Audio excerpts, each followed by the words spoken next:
ঢাকা ১৬ আসনে বিএনপির মনোনীত ধানের শীষের প্রার্থী আমিনুল হক বলেছেন, নির্বাচনের পরিবেশ বিঘ্নিত করতে কোনো ধরনের উস্কানি বা বিশৃঙ্খলা বরদাস্ত করা হবে না। কেউ অস্থিতিশীল পরিস্থিতি সৃষ্টির চেষ্টা করলে সাধারণ মানুষ ও আইনশৃঙ্খলা রক্ষা বাহিনী সহায়তায় তা কঠোরভাবে প্রতিহত করা হবে। বৃহস্পতিবার পল্লবীর ধ ব্লকের বিভিন্ন এলাকায় গণসংযোগকালে তিনি এসব কথা বলেন। এ সময় তিনি দলীয় নেতাকর্মীদের উদ্দেশ্যে কোনো প্রকার উস্কানিতে পা না দেওয়ার কঠোর নির্দেশ দেন। আমিনুল হক বলেন, আগামী ১২ই ফেব্রুয়ারি একটি অবাধ, সুষ্ঠু ও নিরপেক্ষ নির্বাচনের মাধ্যমে জনগণের রায় পাওয়াই তাদের মূল লক্ষ্য। এখন পর্যন্ত এলাকায় প্রচারণার পরিবেশ সন্তোষজনক রয়েছে এবং সবাই স্বাধীনভাবে কাজ করতে পারছে বলেও তিনি জানান।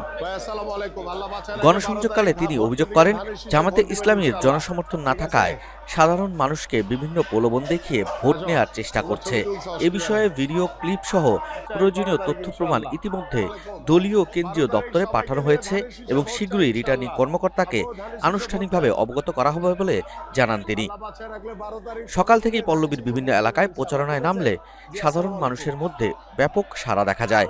অনেক স্থানে স্থানীয় বাসিন্দারা বাসা থেকে বেরিয়ে এসে ফুল দিয়ে তাকে স্বাগত জানান।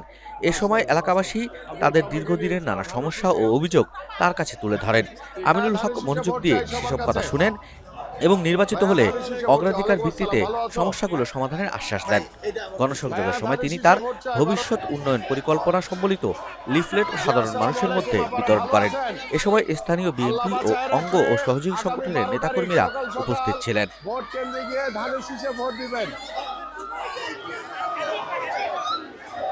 ঠিক আছে আপুরা, আমি কিন্তু আপনাদের এলাকার সন্তান, এখানে বড় হয়েছি, আমার অধিকার কিন্তু বেশি।